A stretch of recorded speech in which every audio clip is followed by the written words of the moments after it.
Hello and welcome to another edition of the wildly popular and world-famous Driving You Crazy podcast. I am the traffic anchor for Denver 7 News, Jason Luber. I'm Denver 7's own pedestrian advocate, Joseph Peters. Pleasure to be back here, Jason. Yes, it is a pleasure to be seeing you and to be seen as well.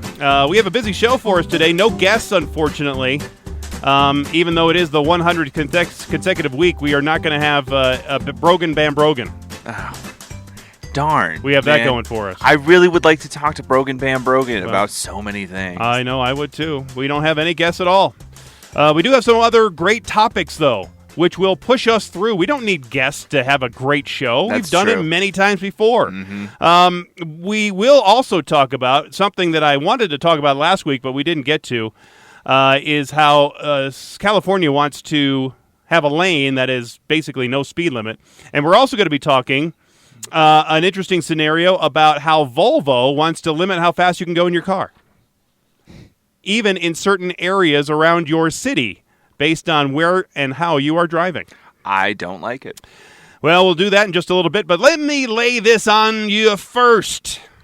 Driver notices smoke and flames emerging from the back of a garbage truck. He is driving. He pulls over. He dumps the flaming contents onto the parking lot so firefighters can extinguish the blaze. And that's when they found the dead cow. Oh. The story comes from Camp Hill, Pennsylvania, near Harrisburg, where the Pennsylvania Department of Agriculture website noted there are actually 5 ways to properly dispose of a dead cow. Throwing it in the back of a fiery trash truck is not one of them. It did include burying it under at least 2 feet of soil, a minimum of 100 feet away from water, incinerating it in a special enclosed incinerator, rendering it at a licensed facility, composting it. I guess you could have also disposed it at a landfill that has a license to accept dead animals. I mean, geez, though, aren't cows combustible? Like, really Yes. combustible? Uh-huh. Okay. So, yeah, incinerator, for sure. Officials from the Lancaster County Solid Waste Management Authority, which owns the Harrisburg incinerator, said they are not licensed to accept that dead cow. Oh, well. They said they would have to refuse it and ask the trash truck workers to reload it back into their truck instead. So the case, I never could find out where the dead cow ended up. Maybe it just, evaporated. It was transported around so much it just disappeared. Because they did have the trash company show up with a bulldozer and other equipment to pick up all that wet, soggy, flame-ridden trash and put it, I guess, into back of another trash truck, and off they go. Don't know where it was or how it got back in the back of that truck, but I mean, just what a terrible set of circumstances for Isn't it? everybody involved. Could you imagine that? You're driving that truck and there's a flaming dead cow. Yep. Ugh. Not good, sir. Not good. The mayor of Oklahoma City is celebrating the completion of a personal mission. He rid the city's airport of cow-tipping T-shirts. Too many cows so far on the Driving You Crazy podcast. Yeah, this is a cow. This is the cow segment here. Mayor David Holt celebrated after many, many months of trying to end sales of shirts reading "Nothing tips like a cow" at the Oklahoma City's Will Rogers Airport. Now, the clothing has sold out of all the stores. Of course it has. It was they did have. Now they've just let it sell out, so they haven't replaced any of the stock, so it won't be restocked. An airport spokesman said that the shirts with the shape of the state and a cow lying on its back were, quote, pretty popular, unquote, for more than 10 years. You can imagine why. 10 years? Yep. They sold the same shirt for 10 years, and then the fun police decided to step in and say, no, sir, you cannot sell this cow-tipping T-shirt. And now it's probably even more popular because it's a contraband T-shirt. That same airport guy said, the joke has run its course. No, it hasn't. I don't think so. I think it has more legs. Oh. Yes. Cow tipping obviously is not true. Yes. Well, I was about to bring that up. This is an elaborate hoax from everybody, right? It's a legend where kids sneak onto a pasture and then at night and then knock a cow over that sleeps standing up. But cows don't sleep standing up. They sleep laying, sitting down. Right. The one time me and my buddies when I was in high school tried to go cow tipping, we drove by a field full of cows, realized how difficult it was going to be, and decided to hold hands and grab an electric fence instead. So, teenagers. From one bad idea to an obviously worse idea. And how did that work out for you? Yeah, it was fine. I've always learned not to whiz on the electric fence. I feel like that would probably hurt more. Yeah, I would imagine There you so. The part about this story that really gets me is I don't know how or understand how a mayor or really anybody can tell any private business inside a wherever what they can and cannot sell. Now, the only way I could see them doing this is because it is on a city, probably the city-owned airport. And I don't know if the city could put in the lease, hey, you can't sell this or you can't sell these things, or we're going to put restrictions on, let's say, pornography or alcohol or whatever the case may be in this shop. Mm-hmm. And maybe they rewrote a lease to these shop owners saying you can't sell certain types of shirts, including this one, where they deem it's obscene or obnoxious or the joke has run its course. And they should reserve the right to do that. I mean, when I was in Chicago, I was jokingly looking for a Chirac t-shirt. Obviously, they don't sell those there because that would be demeaning to the city of Chicago. And so it's the same thing. You know, you want to make sure that your airport is putting the best foot forward for your city. But I mean, the flip side of that is, can you imagine a Denver airport without Broncos gear on every single concourse? I'm just waiting for the Chicago airport to sell Jussie Smollett shirts of some sort, saying, yes. I have a check from him as well. I would prefer the Jussie Smollett experience, where I walk into one room, I call somebody, I say, hey, come beat me up, and then in the next room, they do it. But it's interesting to see that an airport can do that. I know that the Denver International Airport has control over what businesses are in their airport. I didn't reach out to them to see if they would also maybe restrict what can and cannot be sold at those businesses inside the airport. But I guess it's their prerogative. Well, this is the recklessly speculative part of the podcast where I say it seems like Denver doesn't have that problem because they just make sweetheart deals with all the vendors that they get. Yeah, sure they do. I mean, they want to make money. You know where they make most of their money? Parking. They make millions of dollars in parking out of the airport all year long. Comedian Bill Engvall, well, he's famous for the "here's your sign" jokes, right? He's that guy. Here's your sign. Yep. And sometimes real life is the best source of comedy. There was a man in California who was arrested for DUI while he was driving a car with a sign mounted on the top of his car that read, "I should probably get a ride home." No. It also read, "Buzz driving is drunk driving." Now, the National Highway Traffic Safety Administration will pay drivers to display such signs on their cars, and it's a way for people to actually make some advertising money while they're driving around. But unfortunately, this guy didn't heed the sign that was on the top of his car. It was about 4 a.m. when the man was pulled over for weaving across 3 lanes on I-80 in Berkeley. The CHP tweeted a photo of the car's sign along with the definition of irony, saying, "The lad was got by the irony gods." The Highway Patrol said, "The DUI sign is a good message, but the driver's not necessarily the best role model." Okay, thank you. Thank you, CSP. Wow. Yeah, you probably shouldn't.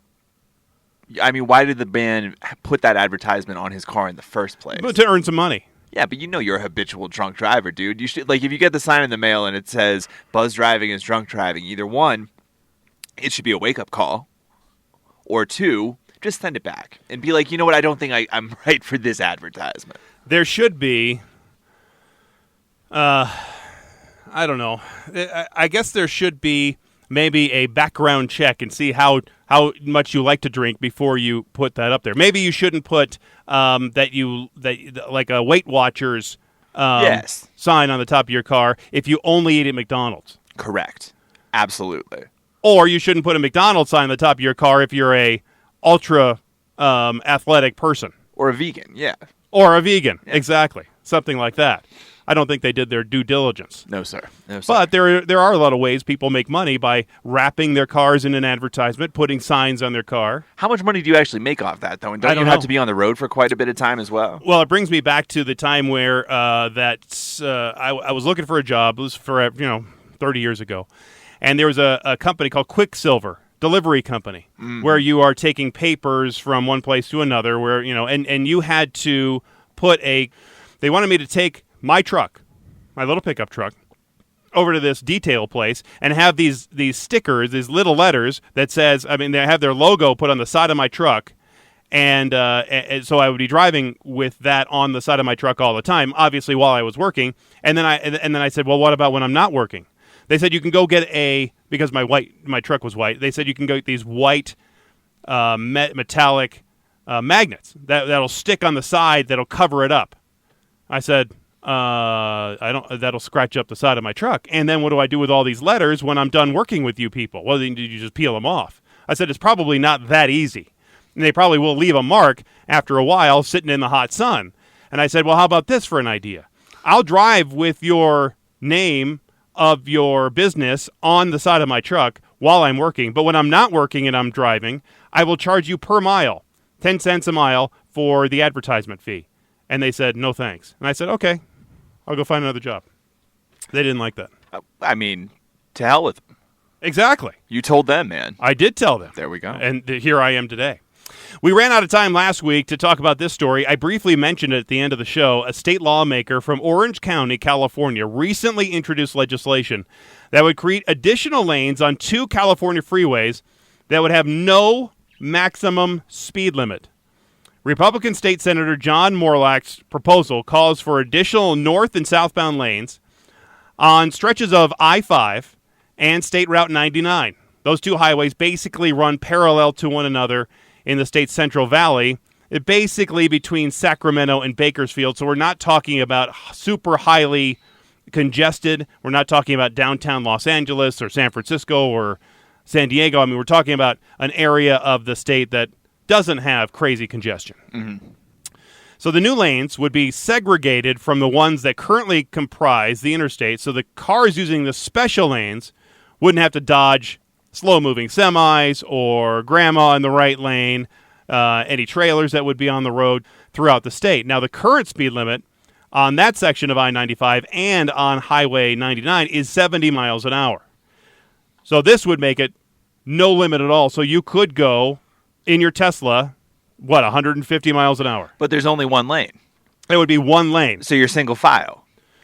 I suppose so. So you could, theoretically, still get caught behind the slow left lane driver, but at a whole different extreme in what's supposed to be a 100-mile-an-hour lane. Right. So I could be going in that lane at 100 miles an hour, and you might want to go at 180, and I am slowing you down. Correct. Now, and the person who's going 30 is slowing both of us down. I don't think they would be allowed to go 30 in that lane. I could not wait to see the helicopter shot the first time somebody jumps into that lane and decides they're going to go like 73. And get their Bugatti out there. Yep. You know, there's that new Bugatti that just came out, that electric one, the $2 million one. I saw the $12.5 million, I think it was a Lambo. Oh, yeah, that one as well. That thing's a beaut, man. Yeah, I think that one doesn't that one go like 250, and they had to squirrel it down to like 215 or something. whatever it takes to get it on the road, go right ahead. Well, this California lawmaker says he came up with this idea in part to help ease traffic and reduce greenhouse gases. I think what he meant to say was, I came up with this idea for attention so broadcast outlets like the Driving You Crazy podcast would talk about me. Although we haven't used his name, so joke's on you, dude. He also wants to provide an alternative to the state's conventional high-speed rail, a portion of which is currently under construction in that Central Valley. He says it would take maybe 3 years to build out these high-speed lanes, while the high-speed rail is still 10 to 20 years away. They also say building these freeway lanes would be a lot cheaper, about $3 billion, with estimates of the 520-mile stretch of high-speed rail costing about $77 billion. $3 billion compared to $77 billion. Respectfully, may I again bring up the bottleneck problem? This is a very fundamentally flawed freeway problem. Well, maybe they can do have certain areas where there's a passing lane. There we go. Now not a full 2 lanes. No, I think maybe you need the full 2 lanes. I'm talking about building a full shoulder highway to the current Maybe highway. They could build 2 lanes. Also, California already owns that right-of-way to build the highway lanes, and that obviously makes it less expensive to construct because they would have to buy a lot of the land for the high-speed rail.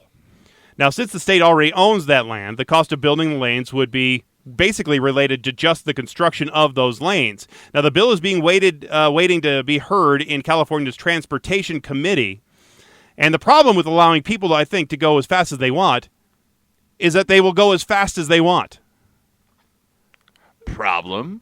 Question mark? Even if you have a barrier-separated lane from the super fast lane to the regular lanes, you're going to have a speeding car that can flip out of that lane and into either oncoming traffic or into the regular lanes, because those wrecks at those high speeds are devastating. Devastating. And it takes a while for a car to stop at 60 miles an hour. It takes a lot longer for it to stop when it's going 150 miles an hour.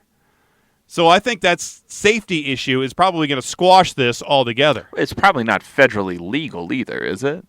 No, I wouldn't imagine so. So there you go. Because it's an interstate highway, so it's really regulated by the Federal Highway Administration. Exactly. So, I mean, it's a non-starter. It's an attention grabber for sure. If you build a shoulder highway where there's no speed limit, I'm all in. If you're just building one lane, Because I have really no problem with somebody wanting to go as fast as they want and risk their own lives doing it.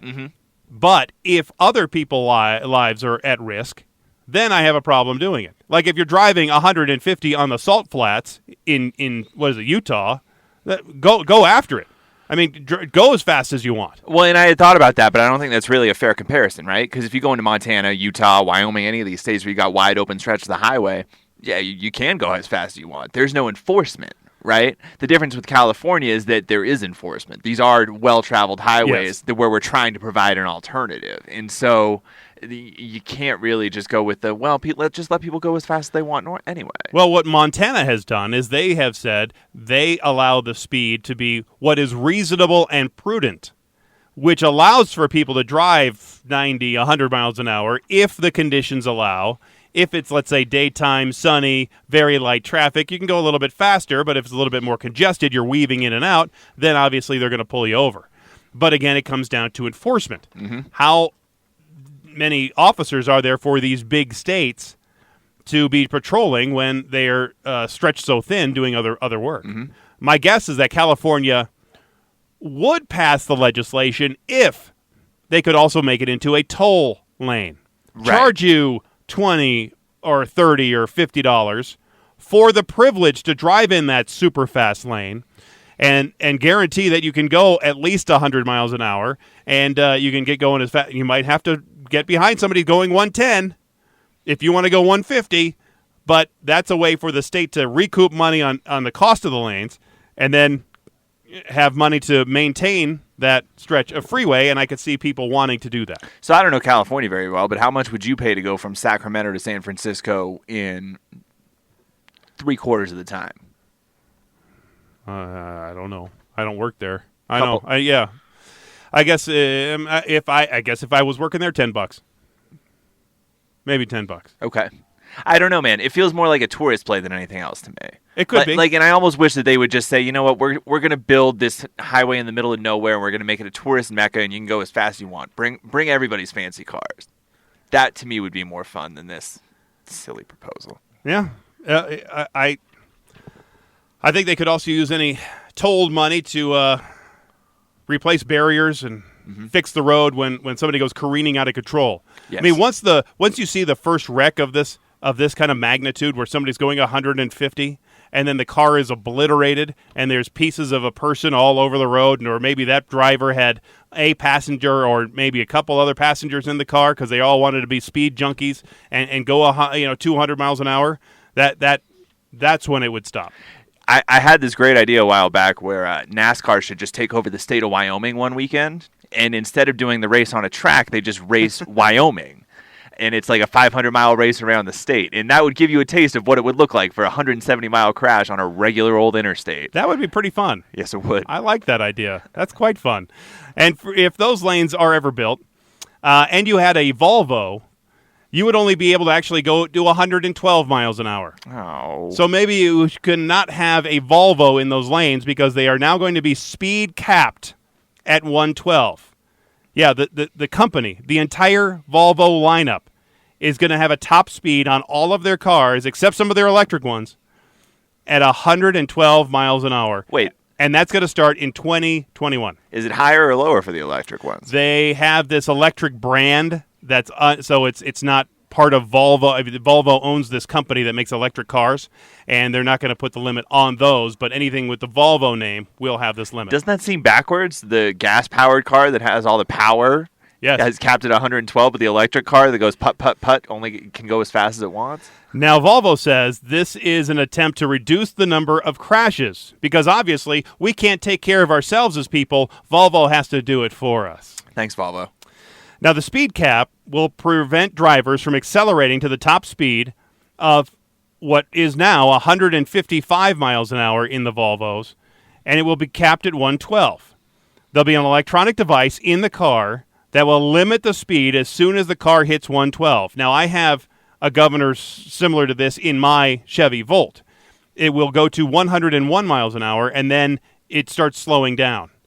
So you could keep bumping at it, I guess. I've only been able to hit that one time down a hill with a tailwind. No, actually, the car gets going pretty good. Yeah, sure. Even if you're 70 or 80, you can still hit the gas and get going. Was that a Chevy installed governor, or was that brought in by somebody else? Like no, it was part of the car when I bought the car. So there is a governor on my car right now, but it's going to be the same thing with all Volvos going forward. And similar technology has been installed on several high-performance cars in Germany, but with a much higher speed limit because in Germany they have roads where you can drive legally very, very fast. I think that's also where the California idea has come from because they have roads there in Germany where you can go really, really fast, and for the most part they're doing it safely. Volvo is believed to be the first car maker to install the cap across its entire fleet of cars. Volvo police vehicles, though, that are sold to police agencies will be exempt from this cap. So you don't have to worry about your policeman not being able to catch the speeding motorcyclist going 120 because he's only limited to 112. Volvo says speeding remains one of the main contributors to road deaths along with impaired driving and mobile phone use. And Volvo says the problem with speeding is that above certain speeds, in-car safety technology and smart infrastructure design are no longer enough to avoid severe injuries and fatalities in the event of an accident. You know what that sounds like to me? They want to have a great or perfect safety record with having people not injured or killed in their cars, and therefore they're limiting how fast you can go because they believe at higher speeds you are more likely to die in a crash. And I'm surprised they're allowing it to be at 112 and not putting it down at, let's say, 92. 92 does feel absurdly low, though. At least I feel like you should at least be able to hit 100, like with your vehicle, and then bump back down if you get to that speed. Maybe that's just a speed demon in me, but... So one of Volvo's leading safety experts says, as humans, we all understand the dangers with snakes and spiders and heights. With speeds, not so much. People often drive too fast in a given traffic situation and have poor speed awareness and overestimate their own capabilities as a driver. We need to support better behavior and help people realize and understand that speeding is dangerous. Big brother. I was going to say, take out a commercial. Like put a commercial on the air. You don't need to cap everybody's speed to do that. Well, but they believe that we can't do it for ourselves, and they have to do it for us. It's the protectionist philosophy. So instead of trying to educate us, why don't they just stop selling to certain groups of people? They're basically helicopter parents at this point. Exactly. Like if you drink Monster Energy Energy drinks. How can you prevent somebody from buying your car? And because you can't determine how fast somebody's going to go or slow somebody's going to go once they buy it. No, but you can look for the cues, right? You can look for certain and what is a dealer? Is a dealership supposed to do that? The salesperson go, you look like you're going to be some kind of a Yahoo that's going to drive 115 miles an hour. Yeah, if I see Nicole Brady walk in, I will not sell you a vehicle. Dismissed, ma'am. Thank you. Well, her problem is not speeding. Her problem is paying attention. Volvo's president, get this, Volvo's president said, while a speed limitation is not a cure-all, it's worth doing if we can even save one life. Oh, wouldn't it be worth it if we save one life? No, it wouldn't. It wouldn't be worth it because that life is mine to live and mine to choose how I want to live it. How many things have we justified, though, by saying it's worth it if we just saved one life? That's the problem. I don't believe in that philosophy. If I just touched one person. I don't believe in that philosophy. I agree. The Volvo president continues. We want to start a conversation about whether car makers have the right or maybe even an obligation to install technology in cars that changes their drivers' behavior. While speeding is commonplace, it's unlikely that any driver is regularly, honestly, going over 112 miles an hour. But does that mean a car company has the right to tell us how fast we can or cannot go? No, I don't think so. I don't think so. Now, I have the freedom to not buy their product. There you go. And I wouldn't buy it because this is a free market society. And, you know, this it brings me up. Now I'm going to go on an offshoot here. There we go. Because this is a world now where we all want our freedom to do what we want. We don't want to be told what we want to do because we're Americans and that's the way we like to be. However, everybody wants free stuff. So we're a society of give me my free stuff, but don't tell me that you're going to take my stuff to give it to somebody else because I want free stuff, but I still want to be able to have the freedom to do whatever I want.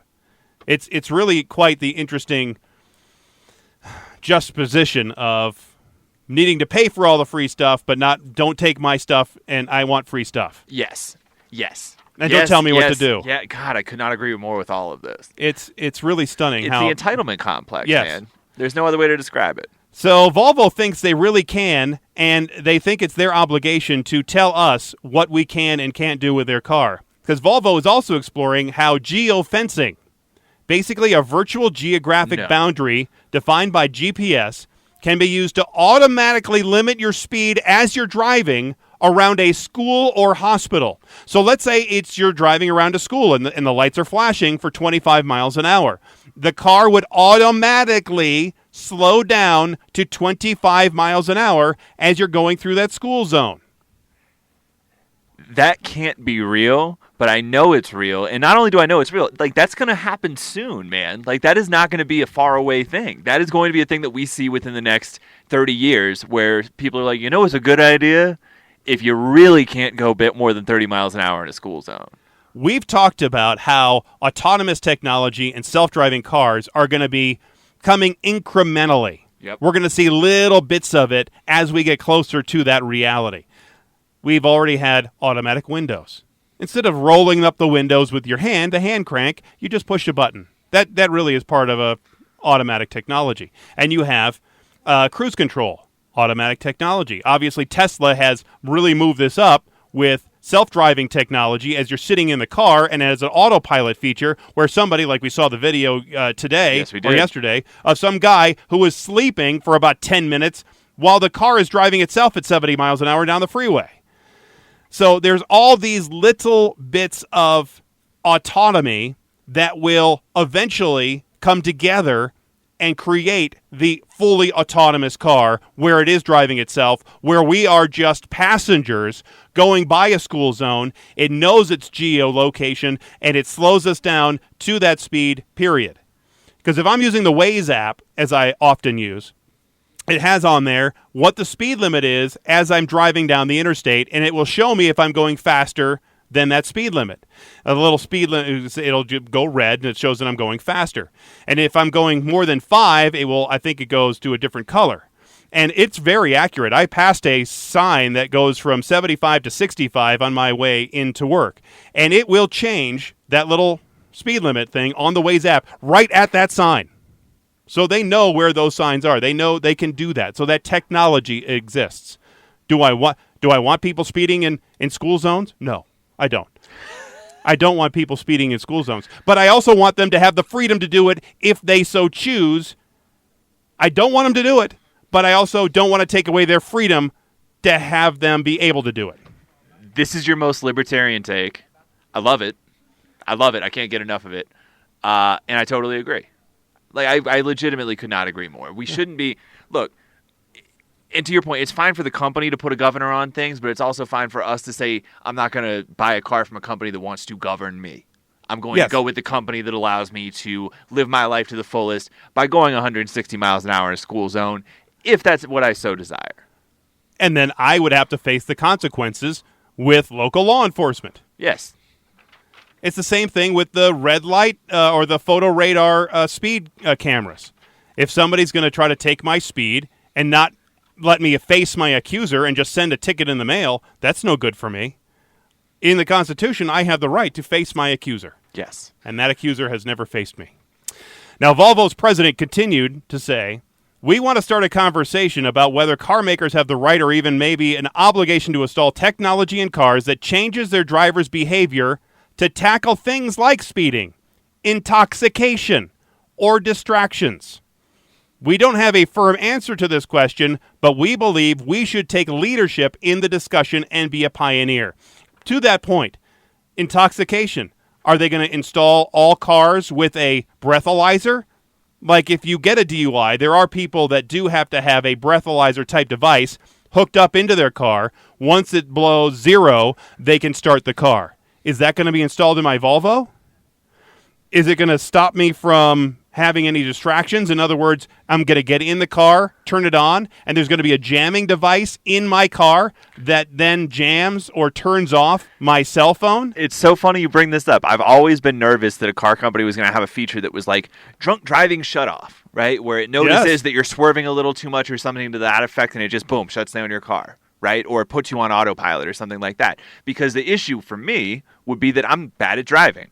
So it would read my driving as, this guy is drunk. Right. And it would shut down my car and call the police on me. And it's Yes. like, I'm not drunk. I'm just irresponsible and bad at this. Now, I would think that if you buy a car knowing that it has this DUI feature, you're less likely to be a person to even go out to a restaurant and have more than one beer or a glass of wine and then go home. Right, but I think you're also tighter, right? Like, because the first time you get popped by accident, you're gonna you tighten up a little bit, and I think part of being an effective driver is being able to be loose and confident, not tight and sort of paranoid about what everybody's doing around you. And so the more that automobile makers put you in a position where you feel uncomfortable, the more likely it is that you're going to be a danger to other people on the road.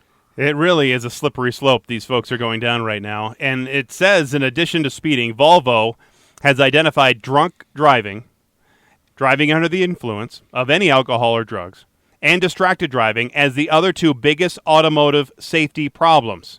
Now, they did not suggest any technology that they have or that they're working on yet that will solve those problems or put them in their cars. But they do say about a quarter of the road deaths in the United States are caused by speeding and these other distracted factors. Now, I posted this story on my Facebook page the other day, and I received several comments, including one from Eddie Wren, who says, "Excellent. Volvo has not only led the automotive world in safety since their inception, but has always made its crucial developments, such as the little matter of things like 3-point seatbelts, for example, to all car makers worldwide for free. Nobody else comes close to Volvo in this context, and millions of lives have been saved specifically because of their foresight and generosity." Sounds like Eddie is a wouldn't it be nice if it just saves one life kind of guy. We sound like such awful people on this podcast, right? We are anti-safety improvement. we're pro-speeding in school zones, apparently, et cetera, et cetera. But yes, I read that the same way you do, which is have fun selling your car to more boring people. I will stay away. I don't want people to, like I said, just drive fast in school zones. My kids are there. I would never do that. I would never do that. And it bugs me when I see people do it. Right. But it's not my job, I would think, as a car maker to force people into certain behaviors. That's the problem that I have with it. And that's where we're going with these cars. Right. We eventually, in 50 years, or maybe less, we will be in a situation where all cars will be this way. And my kids, so my grandkids, will be buying cars, if they're not fully autonomous yet, will have these sort of features in them that will prevent you from doing anything bad in the cars. That geofencing thing, though, that is nuts, man. And that is going to be like a governmental... We're going to see it brought up at the Colorado State Legislature where a lawmaker says this needs to be mandatory at every school zone in the state, that you are not allowed to go more than 25 miles an hour. And there's going to be healthy debate about whether that's too much Big Brother or not. There is already a program over at CDOT. They call it the Road X, Advanced Mobility Technologies, and it really includes a lot of different features that are already built into cars, like we've talked about Audi, and you can know when the traffic light is going to change red to green, Yep. right? So you have that countdown timer in some traffic lights. Well, they are part of this advanced technology that will connect your car to the road. And so CDOT, and really the entire state of Colorado, is trying to be a forefront in this effort. And so don't be surprised if you see more people going this way where they're going to get cars that are connected. They'll get maybe some kind of a deal with CDOT, say, hey, this is great technology, but they're monitoring you. They know where you're going. They know how fast you're driving. Just like those little doohickeys that you can put in your car from your insurance company to get a lower rate. They do that because they can see if you're a safe driver, they will give you a lower rate. If you're driving fast, they will raise your rates. Yep. Especially if you're driving fast in a school zone. It's the absolute truth. Another comment from Joe Karen says, does anyone need to go faster than 112 miles an hour? Well, first of all, Joe, I do. Yeah, I know. Joe, we're not talking about needs. We're talking about wants here. He continues, as for the safe zones around the city, why not? Don't be surprised when someone installs jammers in cars so cell phones can't be used if the car is in gear. I wouldn't be surprised if your jammer idea, honestly, as we just talked about, would be instituted in these cars. Well, jammers are already a thing, too, right? I don't know if they've instituted them at concert venues. I know that was one place where they talked about they would disable basically everything but your camera on your phone in some concert venues, and movie theaters as well are looking at the technology so people's phones aren't going off during the movie. Not necessarily, and recording the movie, so then it's ending up on CHD dot whatever. Exactly. And so we're already seeing it in some places. Frankly, we talk about Big Brother. It's not necessarily the worst thing in the world if you can't use your phone in the car.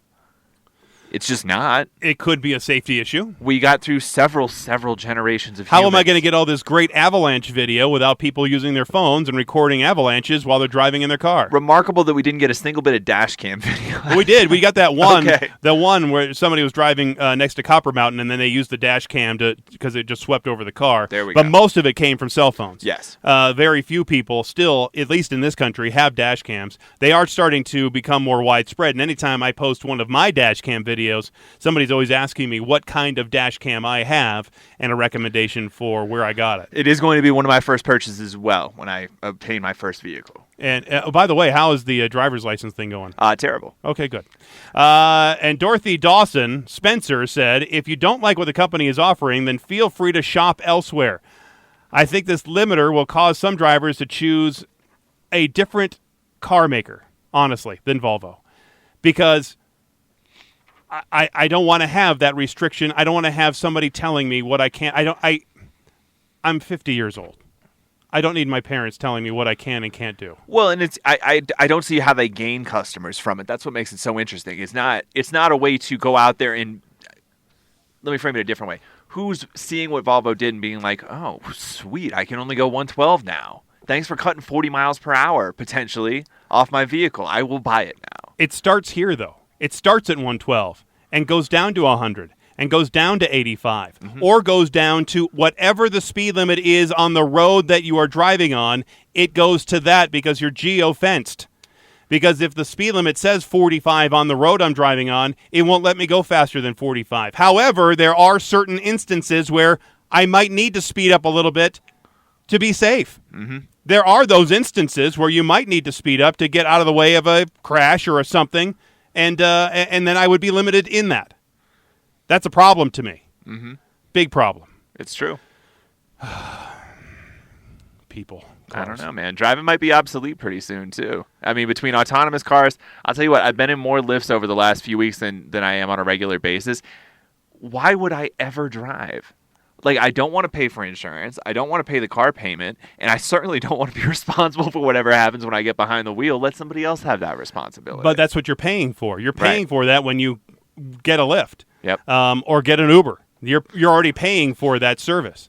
Now, you are also having to decrease some of your own, I guess, comfort level being not alone in a car. You can't really haul a whole lot of stuff that way. You can't just leave stuff in somebody else's Uber like I do with my car. Right. I even just a pack of gum and a water bottle in the car. You can't do that. Sometimes the Lyft driver gives that to you. Do they? Yeah. I bring it up. Mr. Wonderful from our ABC-sponsored show Shark Tank said that he no longer has a car. And I thought that was really interesting, but it also makes sense. He does not drive anymore because he doesn't feel like he needs to. He can get everywhere he needs to go without owning a car. But I think that if you're in an urban core, you can do that. Yep. And I think as urban cores, I think we talked about it a couple of weeks ago, become more and more urban, you're going to see, hopefully, better transit, better walking, better biking, and more of these rideshare services that will allow you to get around these urban areas where you're not traveling that far. I'm going 25 minutes. It's like 20 miles, 22 miles, something like that from my house to downtown Denver.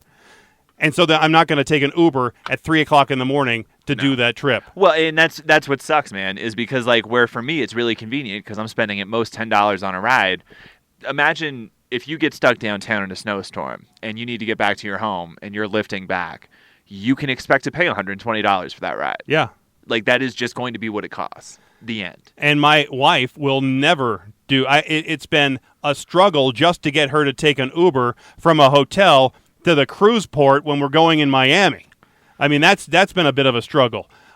She'll do it. She doesn't really like it. She would actually rather be in a cab than be in somebody's car. I think that's fair. I know. I actually think that's fair. I mean, the cab experience now is almost underrated because of how widespread Lyft and Uber has become. But I think cabs could become a competitive option again. The level of background checks that happen and the standardization on those vehicles is very different from what the Lyft and Uber experience, and I can see why it would be appealing to somebody like your wife. We had the option to take a Uber from the cruise ship back to the Miami airport. Or a taxi. My wife wanted to wait in the taxi line, even though it was about 15 minutes longer than grabbing an Uber and going back to just because she felt more comfortable in the taxi. And I think there's a lot of people like that. Yeah. Unfortunately, and fortunately, I guess. I still want to know why you're having such a hard time with the driver's license deal. Oh, I'm not trying very hard. That's really what it is. Is that what it is? It is. I mean, like the effort's not there. You know what it is? My wife is an excellent driver. Like probably like the best. Like Rain Woman. Yeah, like she had a CDL for a while. She's a really good driver. So Does she like Judge Wapner? Are we going off the rails now? We're a little off the rails. It's intimidating to be in the car with her, and she's the only person who I'm allowed to drive with right now, basically. So that's the roadblock. But I'll get there. If you want, you know what, we can go take a few spins around the building in the Volt. You know what it really is? I don't want anybody in the car with me. I feel like I'm enough of danger to myself. I don't want to subject anybody else to You need a Nerf car. A car built out of Nerf. I need like a lot of Xanax right before I jump behind the wheel, so I'm just like very relaxed and not thinking about how bad I am at all. I think there was a Saturday Night Live bit a long time ago. I think it was Phil Hartman called the Adobe car, something like that, where it's basically made out of clay, and so he crashes it, but then he's out there just remolding it back because it's all soft clay and putting it all back together. Okay. That's the kind of car that you need, that you want and you need. Yes, well, it anyway, you haven't heard the end of this whole car companies getting in our business. No. Because once this one starts, you're going to see other ones follow suit. Probably Saab, because Saab wants to be safe. And I'm surprised that Subaru hasn't started doing something like this. But you'll see it. Subaru won't do this. I have too much faith in Subaru not to do this, to be honest. But Subaru wants to be the safest car company in the world. Maybe they'll do it on like that one that all the moms drive. But like the sports cars, never. And there's some Subaru. I mean, Subarus are fun to drive, man. That was the first car I drove when I rented out here, my first trip out here in like 1990. Yep. It was a good time. Colorado, baby.